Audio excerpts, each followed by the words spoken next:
আজ ঢাকার ভারতীয় হাই কমিশন অভিমুখে পদযাত্রা ও স্মারকলিপি দেবে বিএনপির ৩ সংগঠন। আগরতলায় বাংলাদেশ মিশনে হামলা, জাতীয় পতাকার অবমাননা ও উস্কানিমূলক অপপ্রচারের প্রতিবাদে এই কর্মসূচি পালন করা হচ্ছে। যৌথভাবে এর আয়োজনে রয়েছে জাতীয়তাবাদী ছাত্রদল, যুবদল ও স্বেচ্ছাসেবক দল। সকাল 10টায় রাজধানীর নয়াপল্টনে বিএনপির কেন্দ্রীয় কার্যালয়ের সামনে থেকে মিছিল নিয়ে বারিধারার অভিমুখে যাত্রা করবেন নেতাকর্মীরা। তারা বলছেন, ভারতের হিন্দুত্ববাদী কিছু সংগঠনের উচ্ছৃঙ্খল সদস্যরা আগরতলা সহকারী হাইকমিশনে হামলা করেছে, যা দেশের সার্বভৌমত্বের প্রতি অবমাননাকর। এ সময় উচ্ছৃঙ্খল জনতা জাতীয় পতাকা অবমাননা করেছে, মিশনের সম্পদ বিনষ্ট করেছে। ভারত সরকার ভিয়েনা কনভেনশনের বাধ্যবাধকতা অনুযায়ী কূটনীতিকদের সুরক্ষা দিতে চরমভাবে ব্যর্থ হয়েছে বলেও দাবি তাদের। আর এসবের প্রতিবাদেই ভারতীয় দূতাবাসে দেয়া হচ্ছে স্মারকলিপি।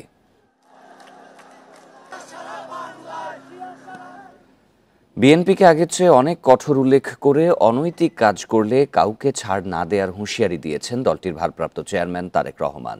যারা ভুল কাজ করে তাদের দ্রুত সংশোধনের পরামর্শ দেন তিনি। শনিবার ফরিদপুরে বিএনপির কর্মশালায় ভার্চুয়ালি যুক্ত হয়ে এসব কথা বলেন তারেক রহমান।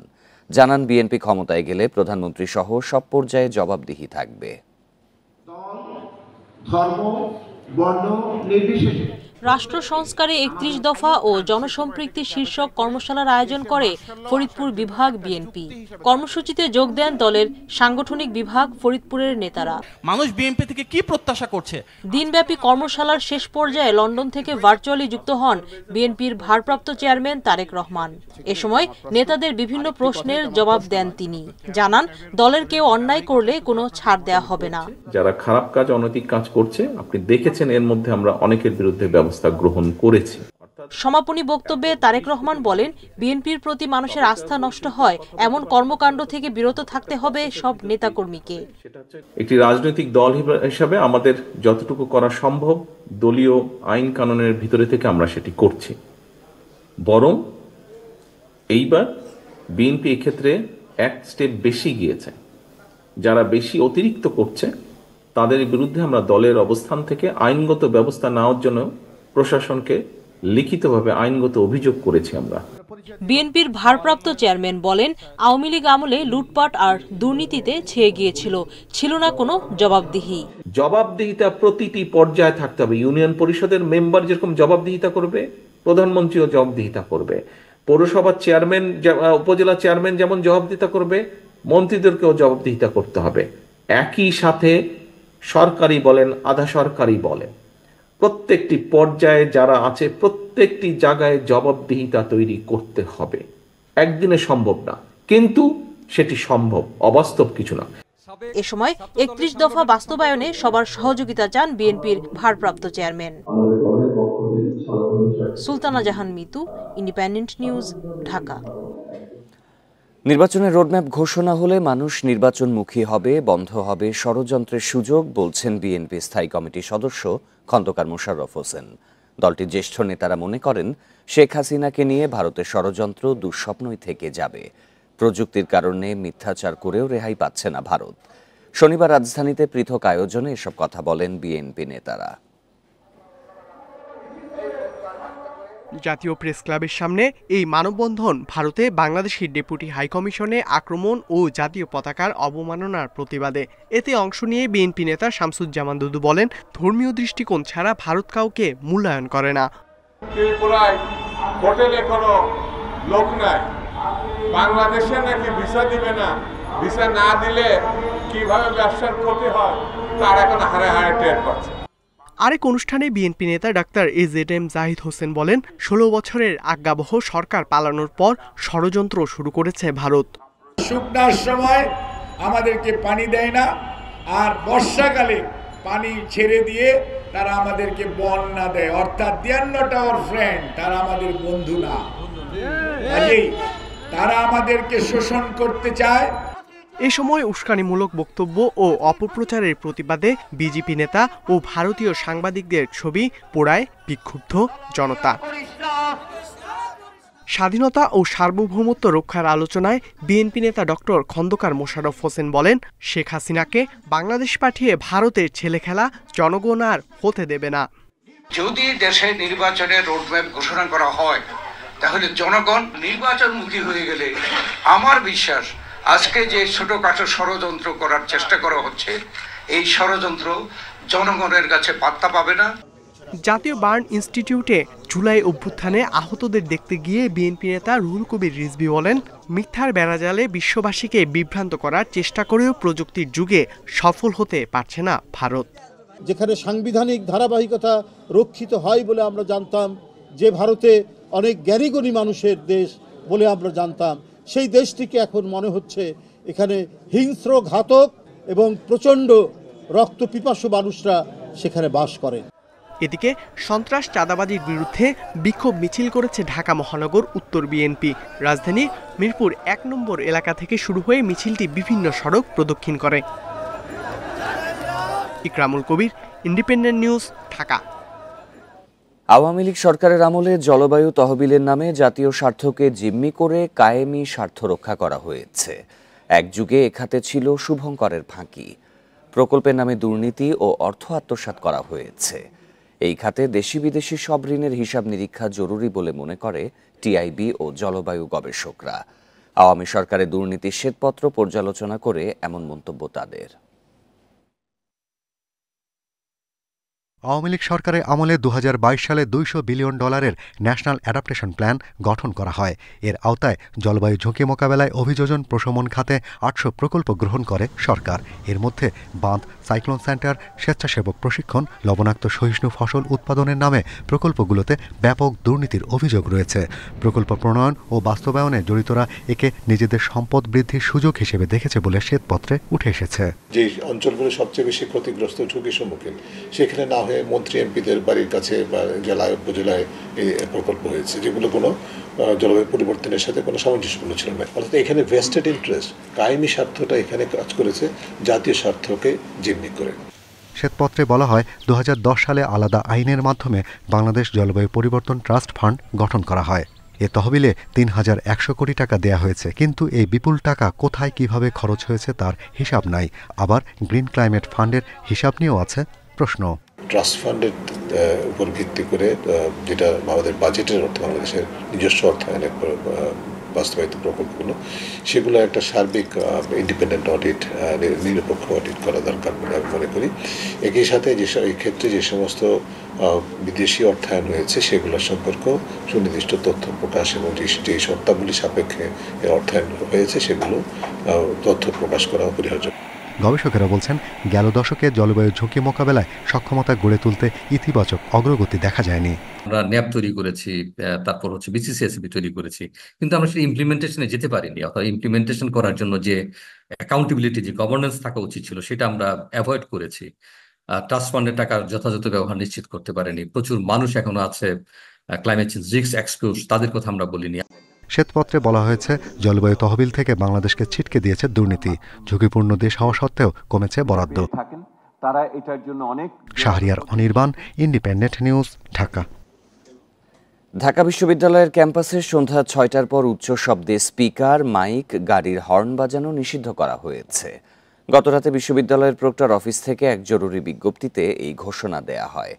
এর আগে টিএসসি ও রাজু ভাস্কর্য এলাকায় উচ্চস্বরে গান বাজানোর প্রতিবাদে রাত ১০টার দিকে বিশ্ববিদ্যালয়ের উপাচার্যের বাসভবনের সামনে শিক্ষার্থীরা বিক্ষোভ করে। শিক্ষার্থীরা জানান, বিভিন্ন অনুষ্ঠানে রাতে ক্যাম্পাসে উচ্চ শব্দে গান বাজানো হয়। এতে পড়াশোনা ও ঘুমে ব্যাঘাত সহ নানা সমস্যা হয়। এ নিয়ে কর্তৃপক্ষকে একাধিকবার অভিযোগ জানালেও কোনো ফলাফল আসেনি। শিক্ষার্থীরা বিক্ষোভ শুরুর পর ঘটনাস্থলে আসেন বিশ্ববিদ্যালয়ের প্রক্টর সাইফুদ্দিন আহমেদ। সমস্যা সমাধানের আশ্বাস দিলে প্রায় ১ ঘণ্টা পর উপাচার্যের বাসভবন এলাকা ছেড়ে যান শিক্ষার্থীরা।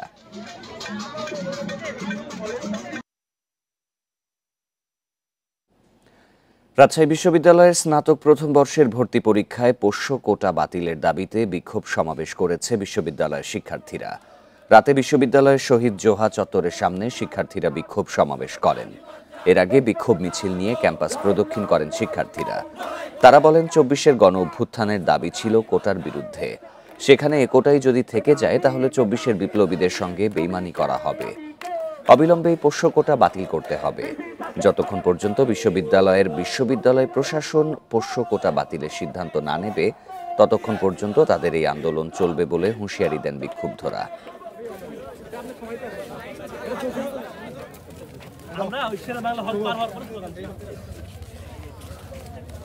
শতাধিক শিক্ষকের বিরুদ্ধে জাল সনদে চাকরি নেয়ার অভিযোগ জমা পড়েছে মাদ্রাসা শিক্ষা অধিদপ্তরে। তার মধ্যে 29 জনের এনটিআরসি এর সনদ জাল প্রমাণ পেয়েছে অধিদপ্তর। চক্রটি 5 থেকে 10 লাখ টাকায় বিক্রি করত জাল সনদ। জালিয়াতির সঙ্গে জড়িত চক্রের সদস্যদের চিহ্নিত করেছে অধিদপ্তর। গাজীপুরের কাপাসিয়ার উজলি দিঘির পাড় জেইউ আলিম মাদ্রাসার 6 শিক্ষকের বিরুদ্ধে জাল সনদে চাকরি নেয়ার অভিযোগ উঠেছে। স্থানীয় আওয়ামী লীগের নেতাকর্মীদের চাপে নিয়োগ পান বলে দাবি মাদ্রাসার অধ্যক্ষের। তখনকার হয়েছিল আওয়ামী লীগ গভর্নমেন্ট স্থান লোকাল সভাপতি বিভিন্নভাবে চাপ প্রয়োগ করে এগুলি নিয়োগ দেওয়া হয়েছে। সম্প্রতি মাদ্রাসা শিক্ষা অধিদপ্তরের তদন্তে 29 শিক্ষকের সনদ জাল বলে প্রমাণিত হয়েছে। আরও শতাধিক শিক্ষকের জাল সনদের বিষয়ে তদন্ত চলছে। চক্রটি এনটিআরসি এর নকল ওয়েবসাইট তৈরি করে সনদ ও সুপারিশ জাল করত, যা বিক্রি হতো 5 থেকে 10 লাখ টাকায়। মামলায় সিন্ডিকেটের মূল হোতা কিশোরগঞ্জের সুমন, বাকি দুজন ময়মনসিংহের আব্দুল্লাহ ও গাজীপুরের আশরাফ। এ বিষয়ে একটি মামলাও করেছে অধিদপ্তর। অধিদপ্তর বলছে চক্রটি জাল সনদ দিয়ে স্কুল কলেজ মাদ্রাসায় শিক্ষক নিয়োগ দিত। শিক্ষকদের চক্র এগুলো জাল সনদ প্রক্রিয়ার সঙ্গে জড়িত আমরা কিছু অলরেডি আইডেন্টিফাই করেছি এবং তাদের বিরুদ্ধে আমরা ব্যবস্থা নিয়েছি আমরা এনটিআরসি থেকে। শিক্ষা গবেষকরা বলছেন জাল সনদে শিক্ষক নিয়োগ লজ্জাজনক। যদি নৈতিক জায়গা থেকে চিন্তা করেন এটা তো খুবই ভয়াবহ একটা অন্যায় কাজ। তো যে এরকম একটা কাজ করে সে তো শিক্ষকতার আসলে যে নৈতিক ভিত্তিটাই হারিয়ে ফেললো, তাকে দিয়ে আর শিক্ষকতা কিভাবে হবে? দেশব্যাপী বেশ কয়েকটি চক্র এই সনদ জালিয়াতির সাথে জড়িত, যারা টাকার বিনিময়ে চাকরি প্রার্থীদের কাছে সনদ বিক্রি করে। শিক্ষা সংশ্লিষ্টরা বলছেন দ্রুততম সময়ের মধ্যে এদের চিহ্নিত করে আইনের আওতায় নিয়ে আসতে হবে। নূরে আলম, ইন্ডিপেন্ডেন্ট নিউজ, ঢাকা। ঘন কুয়াশায়ও ফ্লাইট নির্বিঘ্ন রাখতে শাহজালাল বিমানবন্দরে ILS-2 চালু হচ্ছে শিগগিরই। এরই মধ্যে শেষ হয়েছে সব কাজ। সনদ পেতে এখন পরীক্ষামূলক উড্ডয়ন অবতরণের প্রস্তুতি নিচ্ছে সিভিল এভিয়েশন। এদিকে 3 থেকে 400 মিটার দৃষ্টিসীমার পর অবতরণ নিশ্চিতে ILS-3 বসানোর পরামর্শ দিচ্ছেন বিশেষজ্ঞরা। প্রতি শীতেই ফ্লাইট ওঠানামা নিয়ে জটিলতায় পড়তে হয় শাহজালাল বিমানবন্দর কর্তৃপক্ষকে। ঘন কুয়াশার কারণে বাধ্য হয়েই জরুরি অবতরণ করতে হয় ভারতসহ প্রতিবেশী দেশে। এতে মোটা অঙ্কের আর্থিক ক্ষতি ছাড়াও জরুরি অবতরণে সংশ্লিষ্ট বিমানবন্দরের অনুমতির জন্য ঝুঁকি নিয়ে এয়ারলাইন্সগুলোকে থাকতে হয় অপেক্ষায়। এই সংকট থেকে বেরিয়ে আসতে এবার শাহজালাল বিমানবন্দরে বসানো হয়েছে ইনস্ট্রুমেন্ট ল্যান্ডিং সিস্টেম ILS-2। বিমান অবতরণে প্রয়োজন হয় অন্তত 500 মিটার দৃষ্টিসীমা। কুয়াশা বা বৈরী আবহাওয়ায় তা না থাকলে রানওয়ে শনাক্তে ব্যবহৃত হয় এই উন্নত প্রযুক্তি। টেকনিক্যাল যেই প্রিপারেশন সেটা কমপ্লিট হওয়ার পরে এখন যেটা রয়েছে সেটা হচ্ছে আমাদের একটা ক্যালিব্রেশন ফ্লাইট করতে হবে।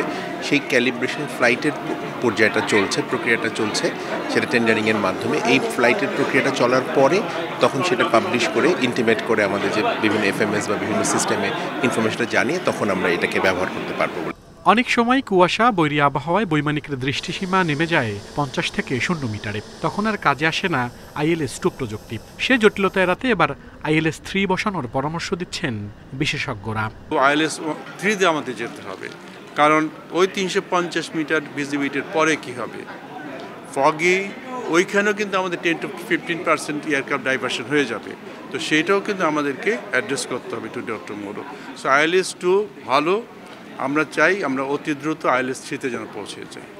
সিভিল এভিয়েশন বলছে শাহজালালের পর ILS-2 প্রযুক্তি বসানো হবে দেশের অন্যান্য বিমানবন্দরেও। আল আমিন হোসেন, ইন্ডিপেন্ডেন্ট নিউজ, ঢাকা। উত্তরাঞ্চলে কুয়াশার সাথে বেড়েছে শীতের দাপট। বিস্তারিত জানাতে পঞ্চগড় থেকে যোগ দিচ্ছেন সহকর্মী শফিকুল আলম। শফিকুল, আজকে পঞ্চগড়ে তাপমাত্রা কত রেকর্ড করা হয়েছে? ঘন কুয়াশায় জনজীবনে কেমন প্রভাব পড়ছে? জি, শীতের জেলা হিসেবে পরিচিত উত্তরের সর্ব উত্তরের পঞ্চগড় জেলায় গত 3 দিন ধরেই কিন্তু কনকনে শীত অনুভূত হচ্ছে। আমরা দেখছি যে বিকেলের পর থেকে পরদিন সকাল 10টা পর্যন্ত কিন্তু ঘন কুয়াশায় ঢেকে থাকছে গোটা এলাকা। আমি যদি আপনাকে এখনই একটু দেখাতে চেষ্টা করি যে এখন কিন্তু পর্যন্ত ঘন কুয়াশায় গোটা এলাকা ঢেকে রয়েছে। এটি কিন্তু গত 3 দিন ধরেই কিন্তু আমরা ঘন কুয়াশা দেখতে পাচ্ছি। ঘন কুয়াশার সাথে আসলে তাপমাত্রাও কিন্তু কমে গেছে, দিন এবং রাতের তাপমাত্রা। বিশেষ করে দিনের তাপমাত্রা কমে যাওয়ার ফলে কিন্তু সাথে উত্তরের হিমেল বাতাস, এই বাতাসের কারণেই কিন্তু কনকনে শীত অনুভূত হচ্ছে। আমি আজকে সকাল 6টায় সর্বনিম্ন তাপমাত্রা রেকর্ড করা হয়েছে তেঁতুলিয়া আবহাওয়া অফিসের পক্ষ থেকে। আমি আবহাওয়া অফিসের যে ভারপ্রাপ্ত কর্মকর্তা রয়েছেন জিতেন্দ্রনাথ রায়, আমি তার সাথে কথা বলেছি। তিনি জানিয়েছেন সকাল 6টায় প্রাথমিকভাবে রেকর্ড করা হয়েছে সর্বনিম্ন তাপমাত্রা, রাতের গড় তাপমাত্রা 12 ডিগ্রি সেলসিয়াস। এটি গতকালকেও কিন্তু ছিল 12.5 ডিগ্রি সেলসিয়াস। আর যেটি দিনের তাপমাত্রা অর্থাৎ আমরা সর্বোচ্চ তাপমাত্রা বলছি, সর্বোচ্চ তাপমাত্রা কিন্তু পঞ্চগড়ে গত 3 থেকে 4 দিন আগেও কিন্তু 27 এবং 28-এর মধ্যে ওঠানামা করছিল। গত কালকে সর্বোচ্চ তাপমাত্রা রেকর্ড করা হয়েছিল 24.5 ডিগ্রি সেলসিয়াস। আসলে এই 3 দিন থেকে কিন্তু দিনের তাপমাত্রাও কমেছে। দিনের তাপমাত্রা 23, 24, 25 এর মধ্যেই কিন্তু ওঠানামা করছে, সাথে উত্তরের হিমেল বাতাস। এই বাতাস এবং ঘন কুয়াশার কারণে কিন্তু কনকনে শীত অনুভূত হচ্ছে। আর এই সময় শীতের কারণে আসলে বরাবরই আমরা দেখি যে ছিন্নমূল মানুষ, যারা খেটে খাওয়া মানুষ, দিনমজুর শ্রেণীর মানুষ, বিশেষ করে যারা কৃষি শ্রমিক, কাক ডাকা ভোরেই যারা মাঠে কাজ করতে নামেন, তাদের কিন্তু সীমাহীন দুর্ভোগ আমরা দেখছি। তো পঞ্চগড়ের জেলা প্রশাসক মোহাম্মদ সাবেদ আলী, তিনার সাথে আমি কথা বলেছি। আমাকে জানিয়েছেন যে প্রতি বছরের মতো এবারও পঞ্চগড় জেলা এবং 5 উপজেলার সর্বত্রই কিন্তু ইউনিয়ন পর্যায়ে শীতের কম্বল বিলি করা হচ্ছে। এছাড়াও কিন্তু আসলে ব্যক্তি উদ্যোগও বিভিন্ন ব্যক্তি বা প্রতিষ্ঠানের পক্ষ থেকেও কিন্তু বিভিন্ন এলাকায় শীত বস্ত্র বিতরণ করা হচ্ছে। এই ছিল পঞ্চগড়ের সর্বশেষ শীত নিয়ে। উত্তরাঞ্চলের শীত পরিস্থিতি পঞ্চগড় থেকে জানাচ্ছিলেন সহকর্মী। চট্টগ্রাম ইপিজেডের কার্টুন কারখানার আগুন 2 ঘন্টা চেষ্টায় নিভেছে। শনিবার রাতে আগুন নিয়ন্ত্রণে কাজ করে নৌবাহিনী এবং ফায়ার সার্ভিসের 6টি ইউনিট। বেবজা নির্বাহী পরিচালক আব্দুস সোবহান জানান, সন্ধ্যা 6টার দিকে বেবজা গেটের বিপরীতে ইউনিটি অ্যাক্সেসরিজ নামের কারখানায় আগুন লাগে। খবর পেয়ে ইপিজেড ফায়ার স্টেশন নেভানোর কাজ শুরু করে। পরে নৌবাহিনীর ফায়ার ইউনিটও যোগ দেয়। এদিকে আগুন নেভাতে গিয়ে 6 জন শ্রমিক আহত হয়েছেন, তবে কারখানার ভেতরে কেউ আটকা পড়েননি বলে জানা গেছে। প্রাথমিকভাবে আগুনের কারণ জানাতে পারেনি ফায়ার সার্ভিস, তবে তাদের ধারণা শর্ট সার্কিট থেকেই এর সূত্রপাত হতে পারে।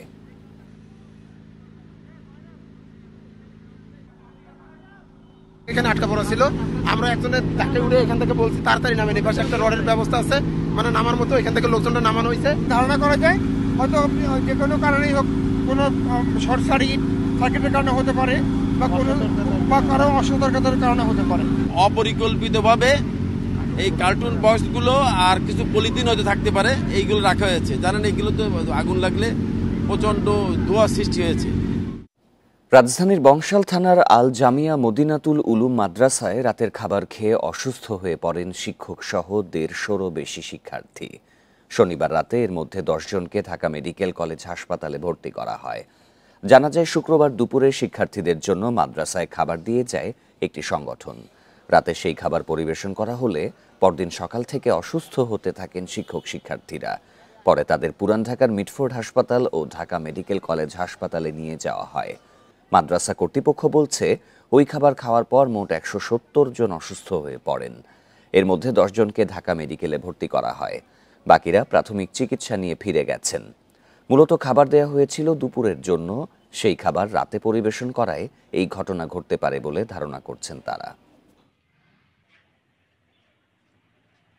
গরুর বিরিয়ানির এক ডেক আমাদের মাদ্রাসায় আসে, তো যেহেতু আমাদের ছেলেরা খাওয়া দাওয়া হয়ে গেছে, তো বিদায় আমরা ওই ডেকটাকে আর খুলিনি, রেখে দেওয়া হয়েছে। 8টা নাগাদ সেখান থেকে ছাত্রদেরকে খাওয়ানো হয়েছে।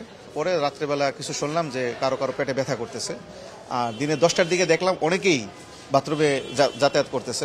তখন আমরা দেরি না করে সাথে সাথে মিটফোর্ড হাসপাতাল এবং ঢাকা মেডিকেল, এই 2 হাসপাতাল আমাদের ছাত্রদেরগুলো নিয়ে আসি। সংস্কারের অভাবে টাঙ্গাইল ও বাগেরহাট পৌর এলাকার বেশিরভাগ সড়ক চলাচলের অনুপযোগী হয়ে পড়েছে। ভাঙা রাস্তা আর যেখানে সেখানে গর্তের কারণে দুর্ভোগ পোহাতে হচ্ছে যাত্রী ও চালকদের। প্রতিদিনই ঘটছে ছোট বড় দুর্ঘটনা। দ্রুত এসব সড়কে সংস্কার কাজের দাবি স্থানীয়দের। টাঙ্গাইল পৌর এলাকার পার্ক বাজার, সড়কের দুই পাশে স্কুল, রয়েছে জেলার সবচাইতে বড় পাইকারি কাঁচা বাজার। এ সড়কে প্রতিদিন শত শত যানবাহন চলাচল করে। সংস্কার না করায় সড়কের বেশ কয়েক জায়গায় বড় আকারের গর্ত হয়েছে। ঝুঁকি নিয়ে চলাচল করতে হচ্ছে যাত্রী ও চালকদের, ক্ষতিগ্রস্ত হচ্ছে যানবাহন। দ্রুত এসব রাস্তা সংস্কারের দাবি স্থানীয়দের।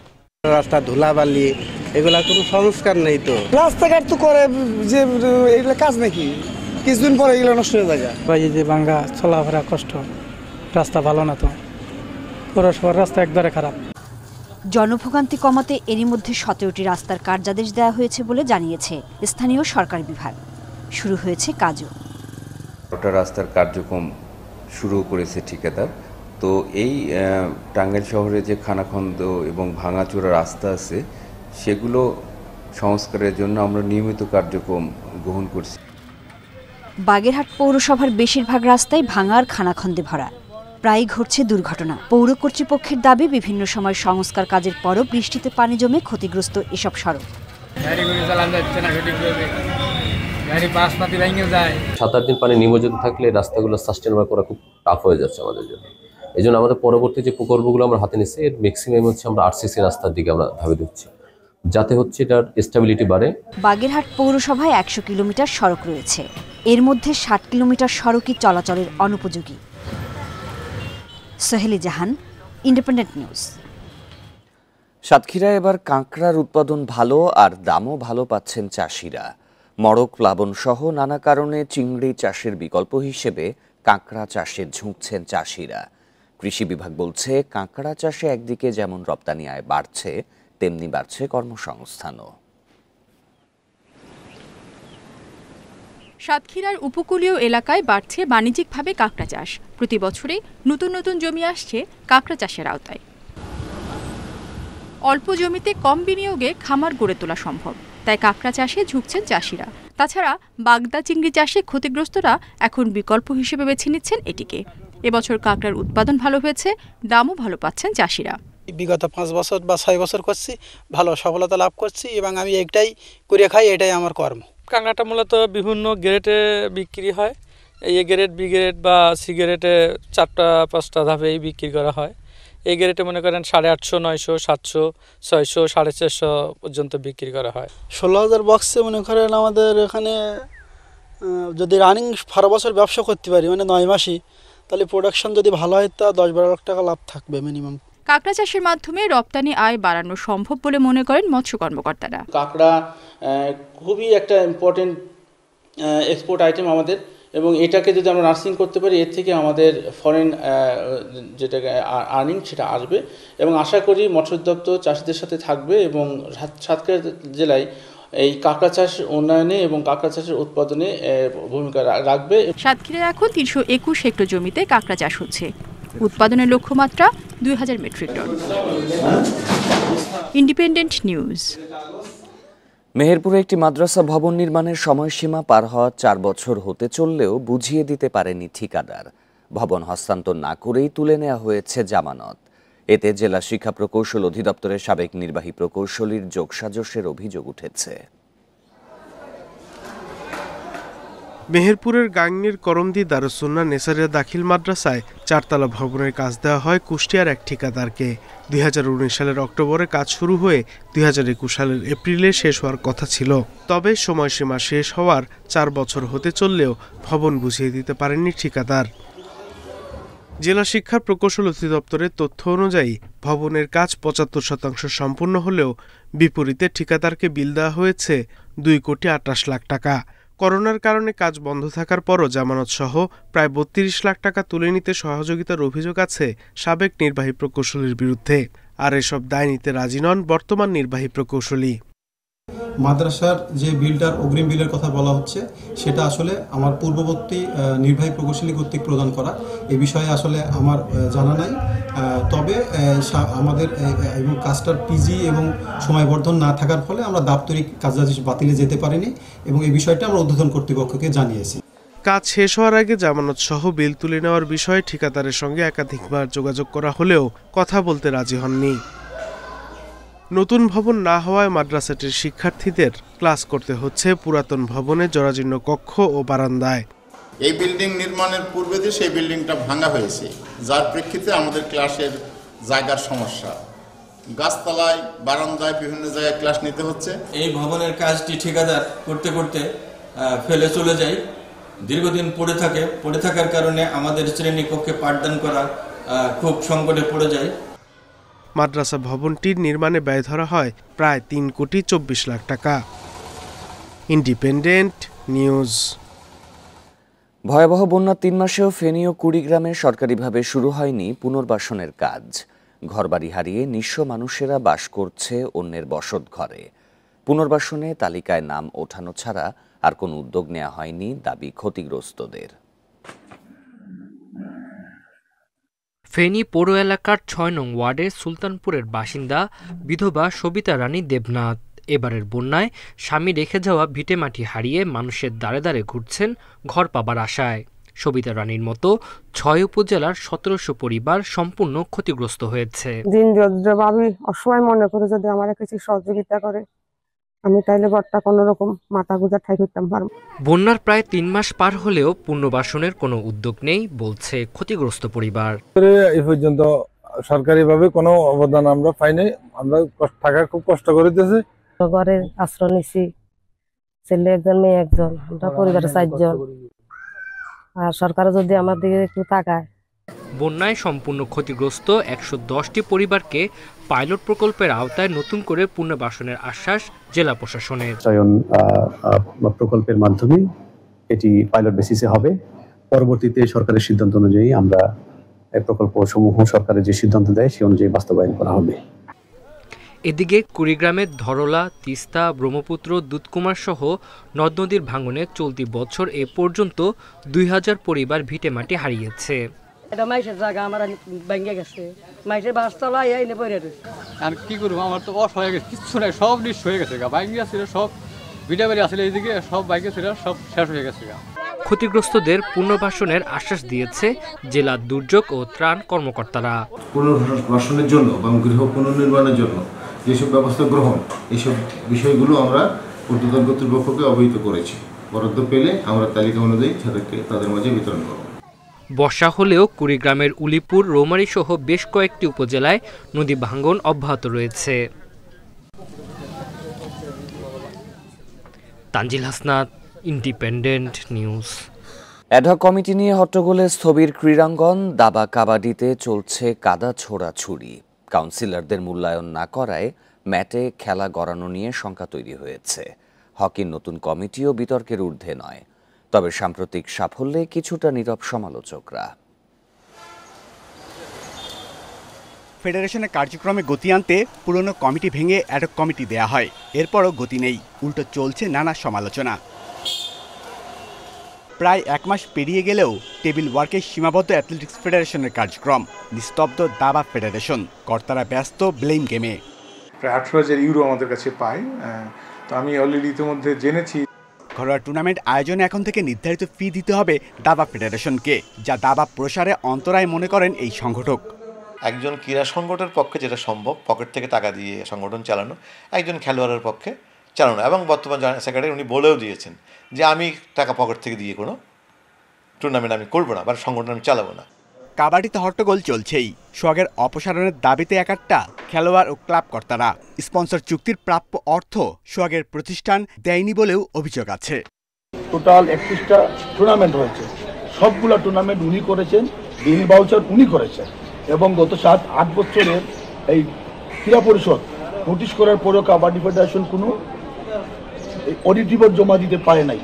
জুনিয়র এশিয়া কাপে আমিরুল রাকিবুলদের অসাধারণ পারফরমেন্স, তাতে হকির বঞ্চিতরা অনেকটাই নিশ্চুপ।